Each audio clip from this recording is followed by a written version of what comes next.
Good morning, everybody. Orange J here with another War of the Visions video, and it is still dark and early on Wednesday morning. We've got our second Wednesday morning video to do. We're going to take a look at Shadowlynx's whole kit.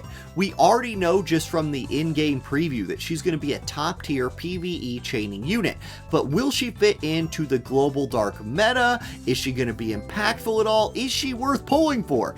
That's what we're going to talk about in this video today, looking at those stats. We'll also look at the vision card and new gear that she's coming with.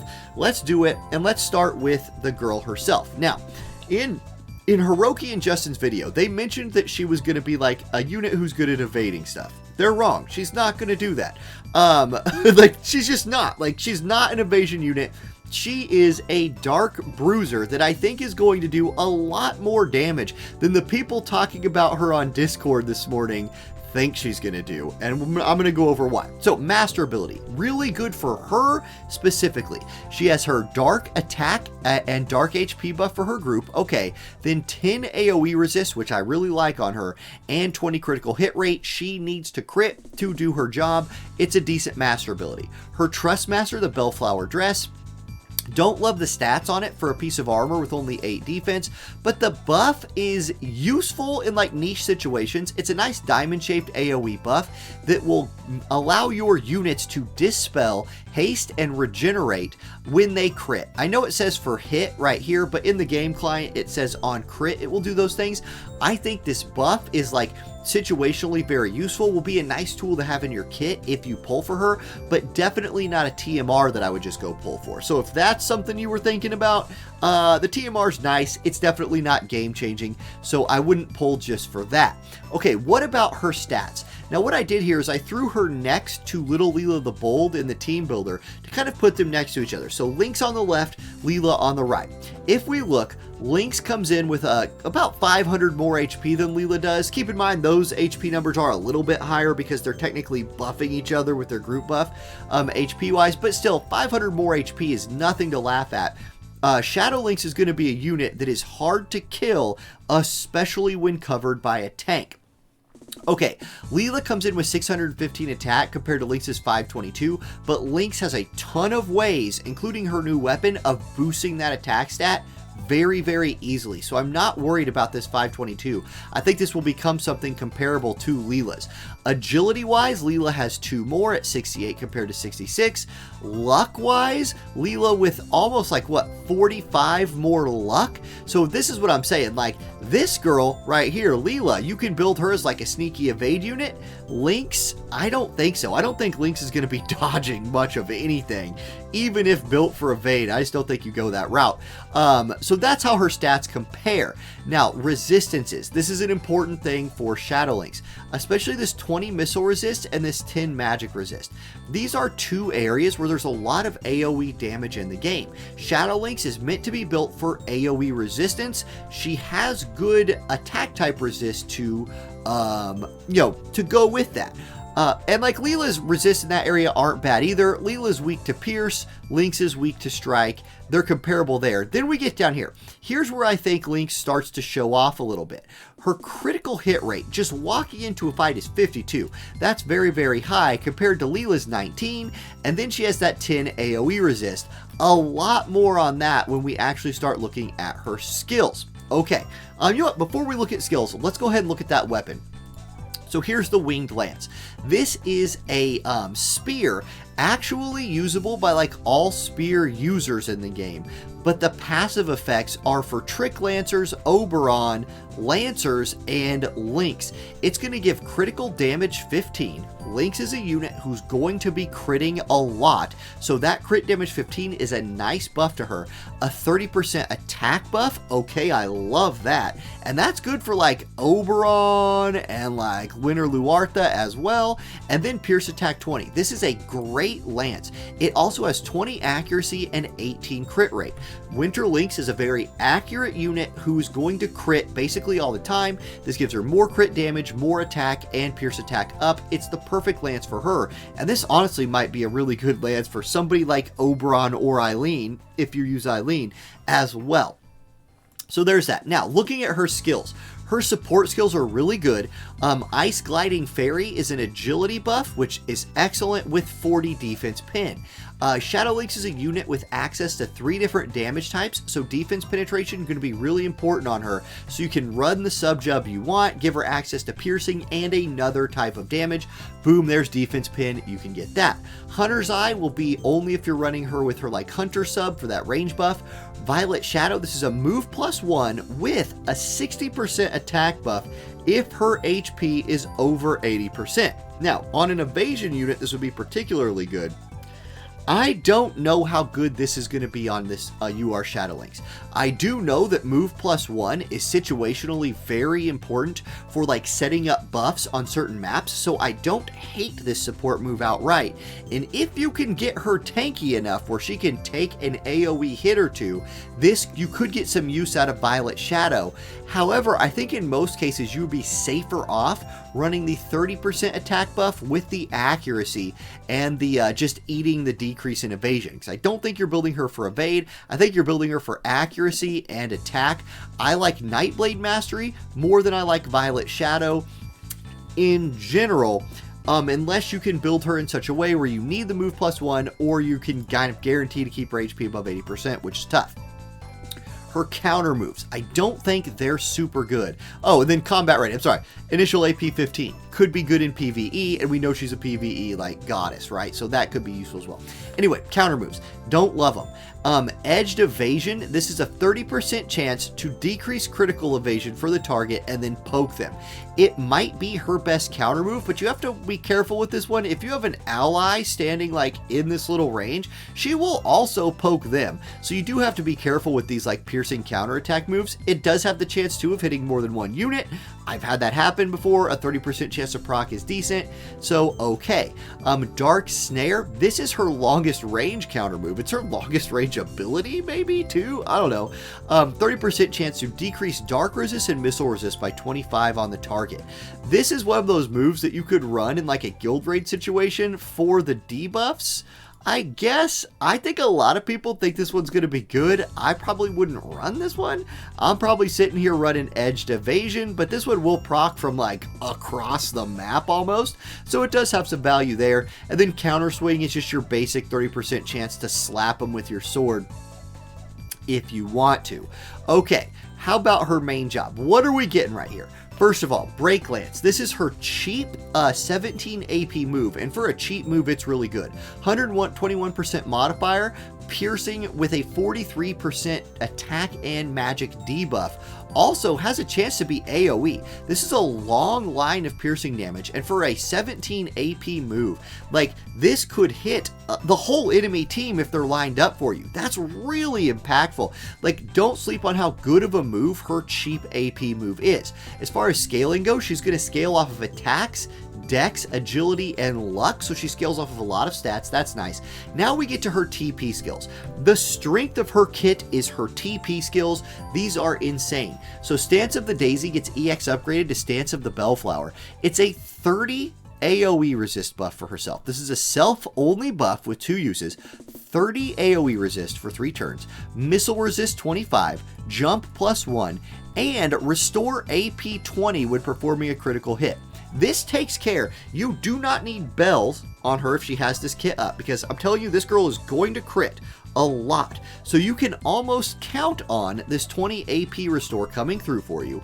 Okay, so that's awesome. Then jump +1, situationally useful on certain maps, right? 25 missile resist, that stacks with her base 20 to put her already at 45 just with this buff.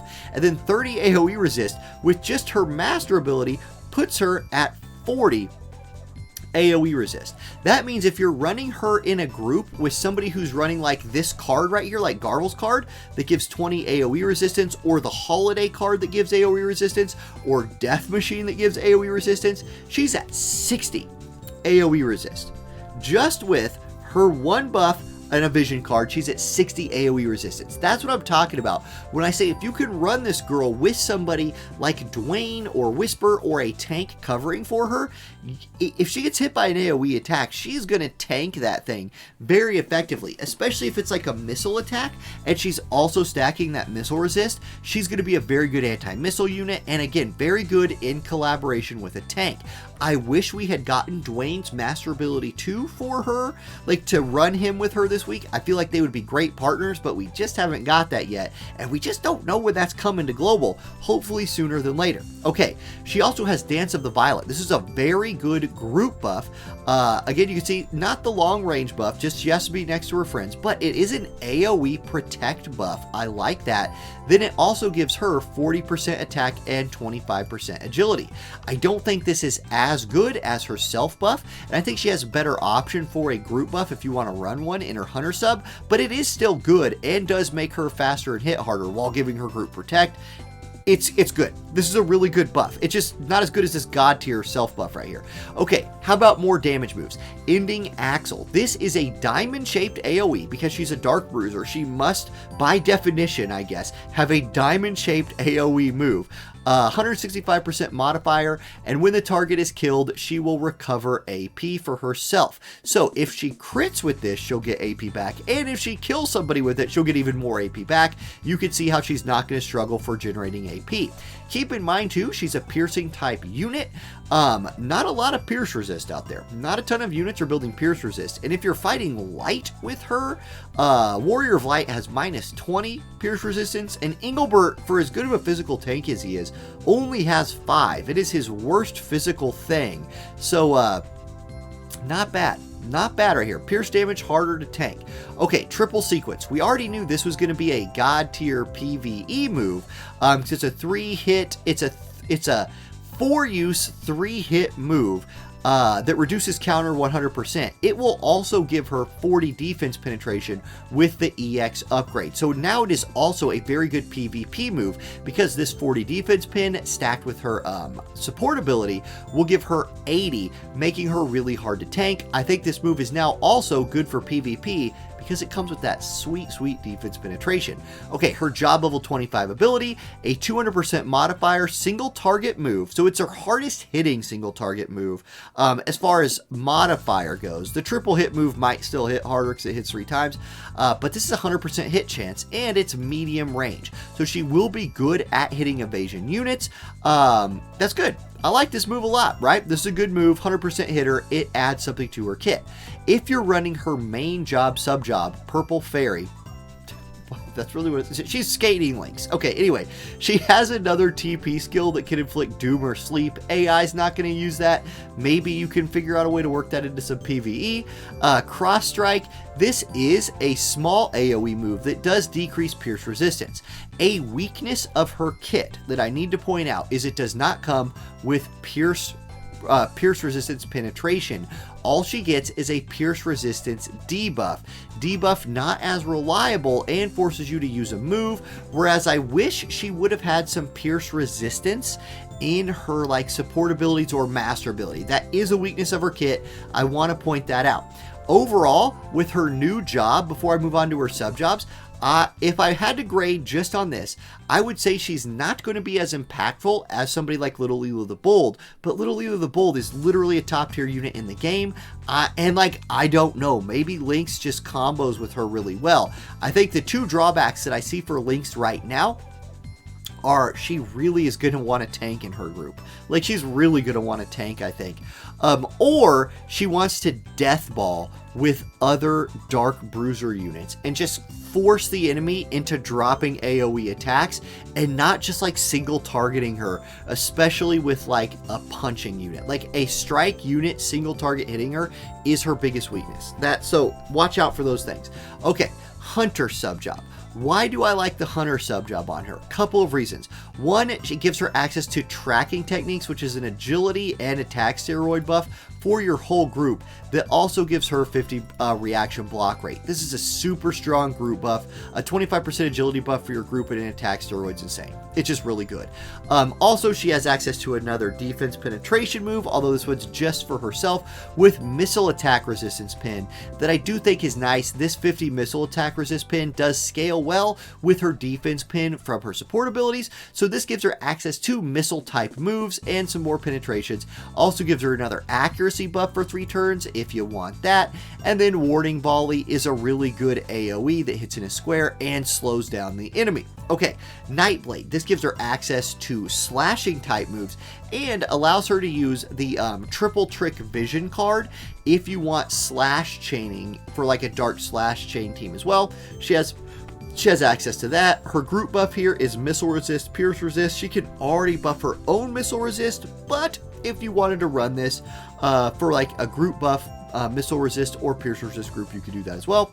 Then her limit break. This is the goddess of god tier PvE moves. We already knew it was going to do this thing, but it's a 38% dark resist debuff, 200% modifier damage with a 25% agility debuff, 2 hit so it chains. It's insanely good. That is her kit. Let's go. We've already looked at her weapon. Let's go take a look at this vision card, because is this vision card worth pulling for? That was the big question coming into the day.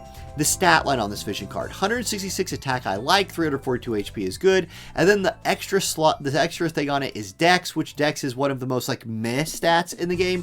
I don't love the Dex, but it will help her crit like a little bit. Anyway, the unit effect on it is 8% agility. So think about that like this. The unit effect on this card is basically the same like effect as the group buff of running an agility card like Scion's or Black Rose's card in the sub slot. So I do think that this is good. Now, it's particularly good on the Shadowlynxes because it will give them dark attack 20. This vision card, if you're playing like our old girl like regular Shadowlynx here, oh boy, yeah, it's gonna be nice for her. Okay, except wait, does she even benefit? Wait, does regular Shadowlynx even benefit from the party effect? Oh, that's lame. Wait, yeah, she's a ninja. Okay, whew. Safe. Okay, she needed to.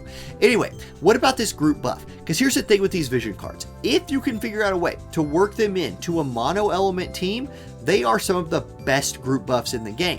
That is true here as well. Missile resistance 24 is really good. Attack 40 is almost as good as like Ifrit. Like for a rainbow attack up vision card, Ifrit is 50%. This is almost there at 40. And all that Ifrit gives is 50% attack. This gives 24 missile resist and 25 critical damage. I love this card for her specifically.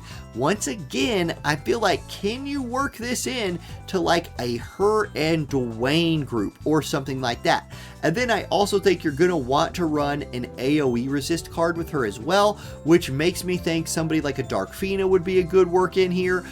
Somebody who can hold a Loyal Companion vision card is really going to help you out. This card gives critical hit rate, which she loves. That synergizes great with critical damage 25. But like, who's your dark unit that gets access to this? Like, you want to take advantage of this as well, so you're just going to have to try to piece it together as best you can. I don't know. Maybe you're better off running a rainbow AoE resistance buff. We'll have to play with it and find out. Anyway, that's it. That's what she's bringing. That's kind of my little like breakdown of her kit right here. I will be pulling for her later today on stream, so I hope to see you there. And it is, I've been up for like way too long at this point. I need to go take a little nap before old baby Jay wakes up. Thank you guys for watching. Have a great rest of your day, and I'll catch you next time. Peace.